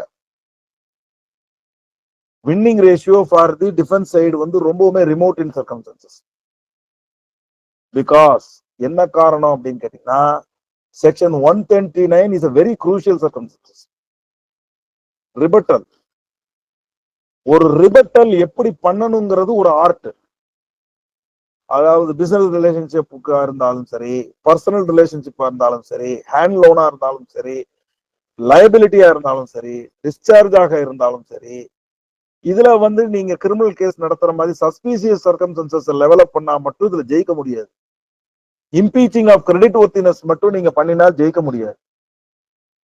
சிஸ்டம் செயல் பண்ணாம புட் ஃபோர்த் டிஃபென்ஸை கான்கிரீட்டா எடுத்து எல்லா ஸ்டேஜ்லயும் அதை கொண்டு போகணும். அப்படின்னா உங்க கேஸுக்கு எப்ப நோட்டீஸ்க்கு ரிப்ளை கொடுக்க போகும்போதே நீங்க இந்த கேஸ் சம்பந்தப்பட்ட சிமிலர் நிறைய சைட்டேஷன்ஸ், ஹைகோர்ட், டிவிஷனல் பெஞ்சு, சப்சிக்வெண்டா சுப்ரீம் கோர்ட் ரூலிங்ஸை தரோவா பார்த்துட்டு அதனோட சப்ஸ்டன்ஸ்ல இருந்து கான்கிரீட் ரெஸ்பான்ஸ் எடுத்து தான் நீங்க உங்க புட் ஃபோர்த் டிஃபென்ஸை நீங்க கான்கிரீட்டா நீங்க பண்ணணும். இப்ப நான் சொன்னது எல்லாமே உங்களுக்கு புரிஞ்ச மாதிரி இருக்கும். ஆனா செயல்முறைப்படுத்த முடியுமா? மறுபடியும் கன்ஃபியூஸ் ஆயிடுச்சா சூர்யா வீட்டுக்கு போயிட்டாரு. சார் புரியுதுங்க சார். எந்த மாதிரி டிஃபென்ஸ் எடுக்கணும் அப்படிங்கறத பொறுத்து கொஞ்சம் கிளாரிட்டி வேணுங்க. உங்களுக்கு கிளாரிட்டியா இருக்கக்கூடாதுன்னு சொல்லித்தான் காளிதாஸ் இந்த வேலையை செஞ்சேன். எப்பா நீங்க எல்லாருக்கும் கிளாரிட்டியா சொல்லி கொடுத்துறேன், எனக்கு ஒரு கட்சிக்காரு கூட வரமாட்டாங்க காளிதாஸ், பரவாயில்லையா? இல்லைங்க சார், உங்களுக்கு திருப்பூர்ல தான் சார், நாங்க தமிழ்நாடு ஃபுல்லாவே இருக்கோம் சார். திருப்பூர் கேஸ் வந்து எனக்கு கொடுத்துறீங்க, அப்ப வந்து ஜென்டில்மேன்ஸ் அக்ரிமெண்ட். நிறைய பேர் கிளாஸ பார்த்துட்டு சாருக்கு தான் செக் கேஸ் கொடுக்கணும்னு சொல்லி என்கிட்ட கேட்டிருக்காங்க சார். அப்படியா? ஆமா சார். சார் நீங்க கேஸ் கொடுங்க, கேஷ் கொடுங்க, கேஷ் கொடுக்காம விடுங்க. கேஷ் ஆஃப் ஆக்ஷன் இருந்தாலும் சரி, காசு ஆஃப் ஆக்ஷன் இருந்தாலும் சரி, நோ ப்ராப்ளம். நான் என்ன சொல்றேன்னா, நண்பர்களே உங்களுடைய சிந்தனையை பறக்க விடுங்க. நீங்க சும்மா காலையில சிஸ்டம் செய்யலீங்கன்னா என்ன, காலைல 9 மணிக்கு கோர்ட்டுக்கு போகணும், 10 மணிக்கு சாப்பாடு எடுத்து வைக்கணும், 11 மணிக்கு கோர்ட்டுக்குள்ள போகணும், 11:30 மணிக்கு பாஸ் ஓவர் பண்ணணும், 11:30 மணிக்கு டகால் வந்து காஃபி சாப்பிடணும், டீ சாப்பிடணும், வடை சாப்பிடணும், திருப்பி 1:30 மணிக்கு போகணும், சாப்பிடணும், திருப்பி கோர்ட்டு கூப்பிடணும், கோர்ட்டு கூப்பிடும்போது கூட நிக்கணும், வாய்தா வாங்கணும், திருப்பி வரணுங்கிறதா சிஸ்டம் செய்யலீங்க. அது பண்ணாதீங்கன்னு சொன்னேன். சொல்முறை விற்பனை சார், சொல்முறை விற்பனை. அதெல்லாம் ரைட்டு. கோர்ட்டுக்கே நீங்க வராது, திங்கள் புதன் வெள்ளி மட்டும் தான் கோர்ட்டுக்கு வருவேன், 3 நாள் என் சொந்த வேலைக்கு போவேன்னு சொன்னா நம்ம எப்படி டிஃபென்ஸ் எடுக்கிறது சொல்லுங்க?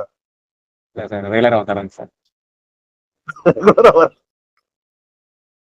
என்ன செய்யலாம் காளிதாஸ் சொல்லுங்க? சிஸ்டம் சேலிங் பண்ணி பண்ணி கேஸ காலி பண்ணி விட்டுறாதீங்க. நான் என்ன சொல்ல வரேன்னா, நீங்க வீட்டுக்கு போங்க, உட்காருங்க. நிறைய சுப்ரீம் கோர்ட் ஜட்ஜ்மெண்ட்ஸ் எடுத்த உடனே படிச்சா புரியாது, வாசகங்கள் அதிகமா இருக்கும். அதனாலதான் நான் இப்ப பேசின மாதிரி புட் ஃபோர்த் டிஃபென்ஸ் என்ன, அப்புறம் நான் சொன்னேன் இல்லைங்களா, ஏதாவது ஒரு சப்ஸ்டான்சியேட்டிவ் துணையை கொண்டு போய் நம்ம எடுக்கணும், அதுல எந்த பிரிவை எடுத்து சொல்லணும், எந்த பிரிவுக்கு உட்படுத்தணும். ஒரு உதாரணத்துக்கு சொல்றேன் சார், நல்ல கவனமா கேட்டுங்க. ஒருத்தர் வந்து நான் எதிரியுடன் ஏற்படுத்தி கொண்ட வியாபார தொடர்பு சம்பந்தப்பட்ட கணக்கு பட்டியலை இந்த நீதிமன்றத்தின் முன்பாக தாக்கல் செய்துள்ளேன். அந்த கணக்கு பட்டியல் படி அவர் எனக்கு கொடுக்க வேண்டிய தொகையானது 5 லட்சம். ஆனால் அதில் 4 லட்சத்தை தீர்ப்பதற்காக காசோலை கொடுத்தார் அப்படின்னு சொன்னா, அந்த கணக்கு பட்டியல் கோர்ட்ல காமிச்சிருக்கிறது வெதர் இட்ஸ் அட்மிசிபிள் எவிடன்ஸா இன்அட்மிசிபிள் எவிடன்ஸா? இது ஜட்ஜிகளுக்கே தெரியலையே.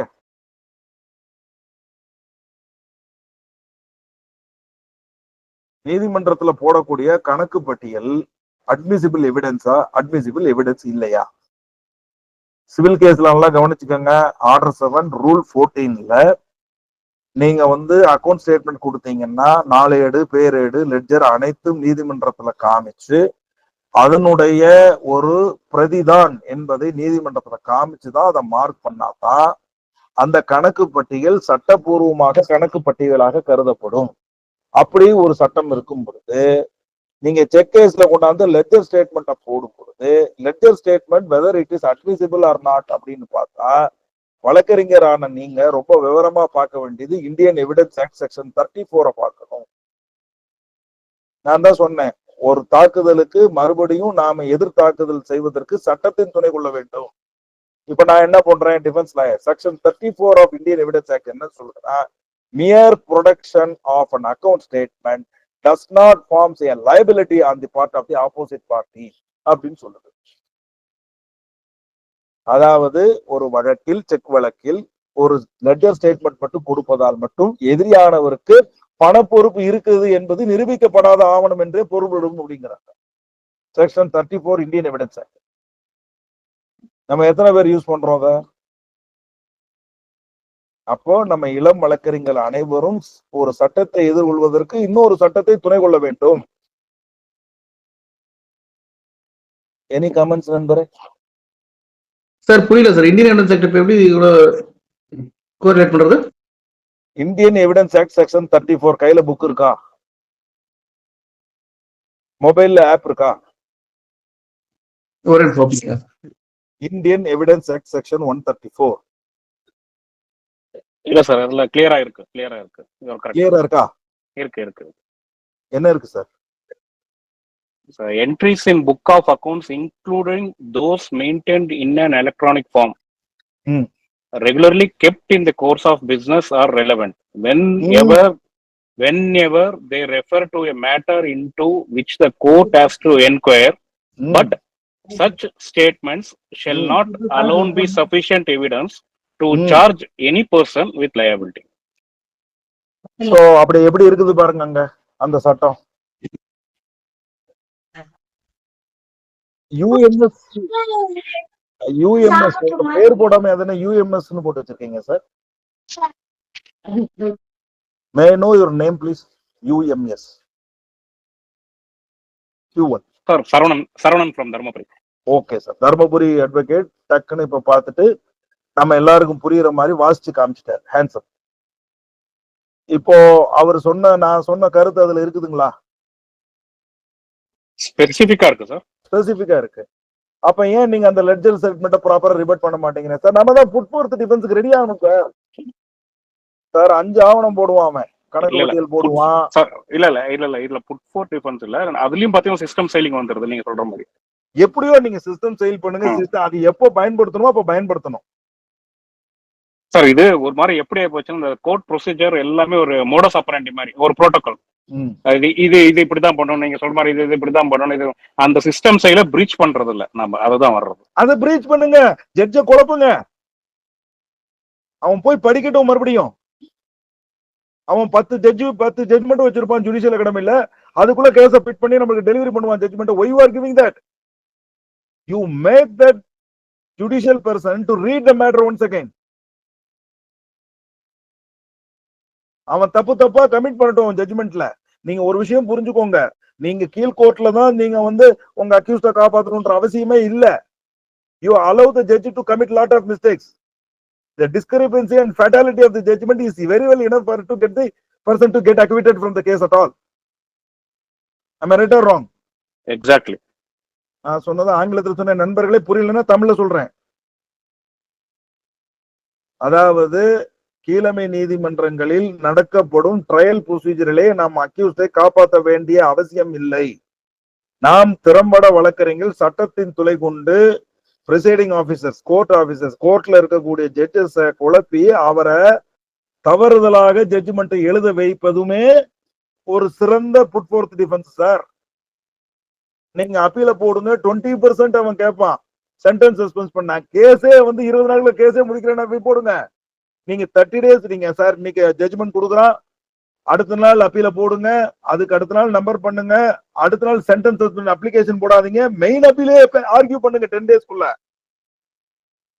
அதுல what are all the fatalities and infirmities found in the judgment argue பண்ணி ஜெயிச்சிட்டு போயிடுங்க. பண்ண முடியுமா முடியாதா சார் டிஃபென்ஸ் கவுன்சில் நினைச்சா?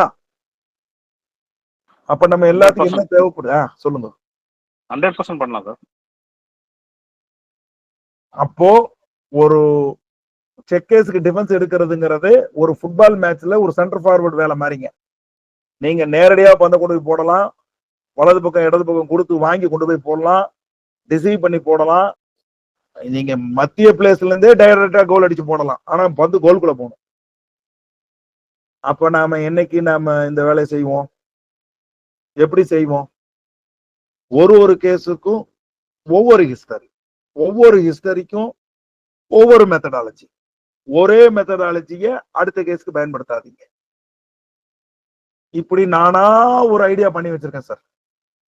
இது வரைக்கும் நான் ஒரு 100 கேஸ்ல அக்யூஸ் சைடு வந்திருக்கிறேன் அப்படி என்றால் ஒரு 90% கேஸ்ல விடுதலை வாங்கி கொடுத்துருக்கேன், இன்க்ளூடிவ் அப்பீல் சேர்த்து. ஏன்னா ஒரே இன்டென்ஷன், அவனை வெளியில எடுக்கணும், either on the facts or with the help of the law. So இன்னைக்கு நாம டிஃபென்ஸினுடைய சாத்தியக்கூறுகளை ஃபேக்ட்ஸ் ஆஃப் தி கேஸ்ல நடத்துனீங்கன்னா நமக்கு வின்னிங் ரேஷியோ ரொம்ப ரொம்ப ரொம்ப ரொம்ப கம்மி. அத நல்லா புரிஞ்சுக்கோங்க. இன்ட்ரெஸ்டிங்கா போயிட்டு இருக்குங்க சார். உண்மைதானா? என்ன நீங்க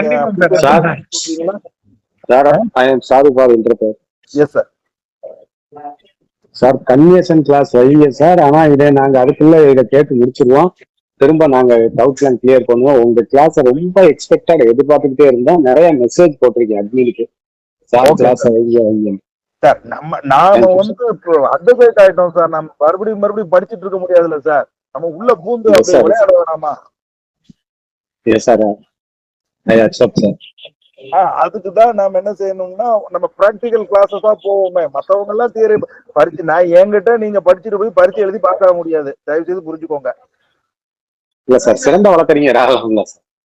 அதுதான் என்னால முடிஞ்ச உதவி.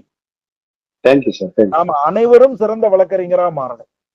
கண்டிப்பா வந்து ஒரு இன்டெகிரிட்டி கொடுக்கணும். இவர்கிட்ட போனா அவர் எதையோ ஒண்ணு செஞ்சு கொடுவாரியா அப்படின்ற மாதிரி ஒரு பிளான் பண்ணணும். எதிர் வக்கீல கண்டு நம்ம ஃபங்க் ஆக கூடாது. Sir thank you sir. Next class எப்படி அப்படியே கூப்பிடலாமா சார்?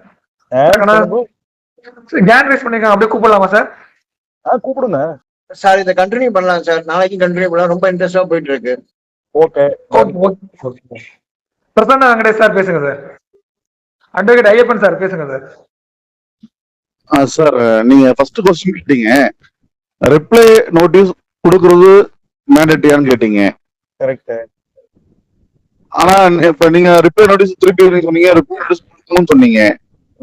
ஆனா ரிப்ளை நோட்டீஸ் எங்க கொடுக்கணும், என்ன ப்ரொவிஷன்? அப்ப நீங்க இந்த வகுப்பை சரியா கவனிக்கலன்னு இல்ல, கவனிச்சேங்க சார். கவனிச்சேன், சரியா புரியலன்னு அர்த்தம். இல்ல சார், இத 138ல ப்ரொவிஷோல எதுவுமே சொல்லல கொடுக்கணும்ட்டு. ப்ரொவிஷோல கொடுக்கணும்னு அவசியம் இல்ல சார். உள்ள ஜட்ஜஸ் எல்லாம் என்ன கேட்கறாங்க, அப்பவே இருந்தாக்கா உங்களுக்கு டிஃபென்ஸ் கிடைக்குது அப்படின்னு ஜுடிஷியல் அகாடமியில ஜட்ஜஸ்க்கு வந்து இன்ஜெக்ட் பண்றாங்க.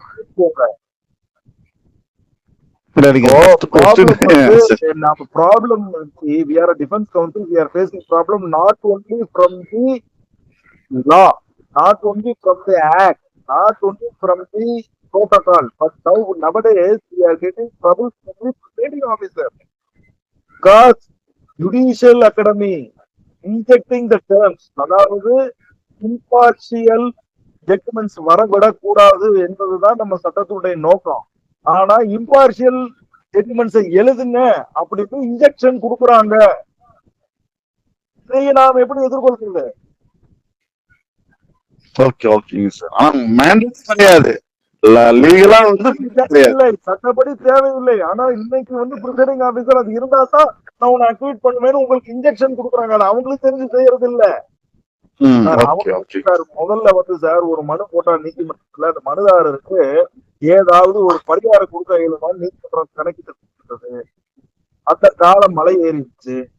இப்ப மனுதாரர் வந்து மனு போட்டா அது எப்படி நிராகரிப்பது என்று நீதிமன்றம் தேடிக்கொண்டு இருக்கிறது. அப்ப நீங்களும் நானும் என்ன குழப்பம்? சரி சரிங்க, புரியுதுங்களா? அதாவது சர்க்கம்ஸ்டன்சஸ், நம்ம அந்த காலத்துல பட்டன் போன் வச்சிருப்போம், அந்த காலத்துல லேண்ட்லைன் வச்சிருப்போம், இந்த செல்போன் வச்சிருப்போம், என்னமோ பண்ணிருப்போம். அந்த மாதிரி நெகட்டிவ் ஆயிட்டு இருக்கு.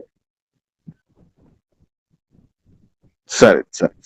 நீங்க ஆல் ஓவர் தமிழ்நாடு இருக்கீங்கன்னு என்னால புரிஞ்சுக்க முடியுது. நீங்க எந்த ஜட்ஜ் வேணாலும் எடுத்து பாருங்க, உடனே ஒண்ணு சொல்லிடுவாங்க, முடியப்பா வாசஸ் ஏதோ ஒரு அப்பா ஒரு பேரை போட்டு அதைப்படி மறுதளிக்கலன்னு எழுதிருப்பாங்க. எல்லாருடைய ஜட்மெண்ட்ல இருக்கும். வசலிங்கப்பா வாசஸ் முடியப்பான்னு ஒண்ணு போட்டுருப்பாங்க. பார்த்து நிறைய கோர்ட்ல எழுதிருப்பான். அப்ப வேற ஜட்மெண்டே கிடையாதா உங்களுக்கு மறுதளிக்கிறது 139க்கு? இதையே எல்லா கோர்ட்ல எழுதுறாங்க. நாளைக்கு போற தூத்துக்குடி கோர்ட்ல எழுதி வச்சிருக்கான், திருப்பதி கோர்ட்ல எழுதி வச்சிருக்கான், திருச்சி கோர்ட்ல எழுதி வச்சிருக்கான், இன்னொரு கோர்ட்டு பொள்ளாச்சி கோர்ட்ல எழுதி வச்சிருக்கான், அதே கோயம்புத்தூர் கோர்ட்ல எழுதி வச்சிருக்கான். அப்ப இவங்க எல்லா பேருக்கும் இந்த ஒரே ஜட்மெண்ட் யாரு சர்க்குலேட் பண்றாங்க? காப்பி டு பேஸ்ட் இல்ல, ஜுடிஷியல் அகாடமியே இந்த மாதிரி கேஸுக்கு இந்த ஜட்மெண்ட் யூஸ் பண்ணி, இந்த மாதிரி கேஸுக்கு ஜட்மெண்ட் கொடு, இந்த மாதிரி ஜட்மெண்ட் கொடுன்னு அவன் சொல்லியிருந்தான்னா வேற you can get impartial judgements தானே கிடைக்கும். இம்பார்ஷியல் நேச்சர் எங்க போவீங்க? நம்ம டெமோக்ரட்டிக் கண்ட்ரி சார். ஓகே ஓகேங்க சார், தேங்க்யூ சார். நீங்க கேட்ட கேள்விக்கு பதில் என்ன சொல்றேன்னா, நான் உங்களை குழப்பவே இல்லை. ரிப்ளை கொடுக்க வேண்டிய இடத்தில் கொடுக்கணும்னு சொல்லியிருந்தா நீங்க சரி சரின்னு இருக்கீங்க. அப்படி சொல்லல. நானு லீகலி என்போர்சபிள் டெட் இல்ல அப்படின்னு இளைமறைக்காயா ரிப்ளை பண்ணுங்க. வேறாவது ஆப்பர்ச்சுனிட்டி இருந்தா சட்டத்தை துணை கொண்டு இருக்கு. அப்படி இல்ல அப்படின்னு சொன்னா பார்ட்டியை வச்சு ரிப்ளை பண்ணி விட்டுருங்க, பின்னாடி டிஃபென்ஸ் எடுத்துக்கலாம். இந்த மாதிரி விஷயங்களை தான் நான் சொன்னேன். நீங்க கேள்வி மட்டும் மறந்துட்டீங்க. கவனிச்சிருக்கேன் சார். ஞாபகத்துக்கு வரல. ஓகேங்க sir, thank you sir. Any interaction please sir நாளைக்கு இன்னும் இதோட கண்டினியூஸ் வச்சுக்கலாங்க சார். ரொம்ப வெரி யூஸ்ஃபுல்லா இருந்துங்க சார். காளிதாஸ் எந்த இதா இருந்தாலும் 10% எனக்கு, நீங்க ஜெயிச்சீங்கன்னா. கண்டிப்பா சார், சாரோட மாணவரா இருந்து சார்ட்ட ஜெயிக்கிறதா சார் எங்களுக்கு பெருமையே. நீங்க நான் கம்ப்ளைண்ட் சைடு வர்றேன், நீங்க என்ன ஜெயிங்க, அதுதான் எனக்கு பெருமை. சார் எங்களுக்கு உண்டான எல்லா விஷயத்தையும் சொல்லி கொடுத்துட்டீங்கன்னா கண்டிப்பா நாங்க வந்து சொல்லிக் கொடுக்க நாங்களும் தெரிஞ்சுக்க அவ்வளவு இருக்கும் சார். இது நாங்க போகக்கூடிய பாதையை மட்டும் காட்டுங்க சார், நாங்க படியேறி மேல போயிருவோம் சார். ஒரு பாதைக்கு எப்படி போகணும் அவ்வளவு அதை மட்டும் சொன்னா போதும் சார், நாங்க கண்டிப்பா வந்துருவோம் சார். ஓகேங்க சார், கண்டிப்பா சார். வெல்கம். ஓகேங்க சார், நான் பேசினா போயிட்டே இருக்கலாங்க சார். கண்டிப்பா நம்ம இன்னும் நாளைக்கு வச்சுக்கோம் சார். இதோட இன்னும் நாங்க தெரிஞ்சுக்கிட்டு வரோம் சார். ஒரு காகிதம் போட்டிருக்கீங்க, அதுதான் நான் புடிச்சு நாளைக்கு உங்கள்கிட்ட வந்து திரும்ப வந்து நாளைக்கு எல்லாரும் நம்ம நோட்டீஸுக்கு பதில் கொடுக்கலாமா வேணாமான்னு என் கூட சண்டை போடுற மாதிரி வாங்க. கண்டிப்பாங்க சார், கண்டிப்பாங்க சார், கண்டிப்பாங்க. சரியா? ஓகேங்க சார், கண்டிப்பாங்க சார். ஓகேங்க சார், ரொம்ப நன்றிங்க சார். இன்னைக்கு கிளாஸ் இது மாதிரி ஒரு விஷயமே நாங்க எல்லாரும் கலக்கு நடத்தோம்னு நினைச்சேன். மேக்னட்ரியா இல்லையா, சட்டத்துல இருக்கா அப்படிங்கறதுல இருந்து ஆரம்பத்திலேயே வந்து ஒரு பெரிய ஒரு இதை வச்சு அதுல இருந்தே வந்து கொண்டு வரீங்க சார். ரொம்ப பெரிய இதா இருந்துங்க சார், சூப்பரா இருந்துங்க சார். ரொம்ப நன்றிங்க சார். எல்லாருக்கும் கேஸ்குள்ளே போகல. கண்டிப்பாங்க சார், கண்டிப்பாங்க சார். சோ எல்லாரும் ஒரு 5-6 நோட்டீஸோட வாங்க. எதிர் நோட்டீஸ், அந்த நோட்டீஸ், இந்த நோட்டீஸ் படிச்சு பேசி பார்ப்போம். கண்டிப்பாங்க சார், கண்டிப்பாங்க சார். வந்துடும் சார். ரொம்ப அழகா பண்ணீங்க sir. Very thankful sir. Thank you. ஓகேங்க சார். ஓகேங்க சார், கிளாஸ் என்ன பண்ணீங்க சார்? தேங்க்யூ.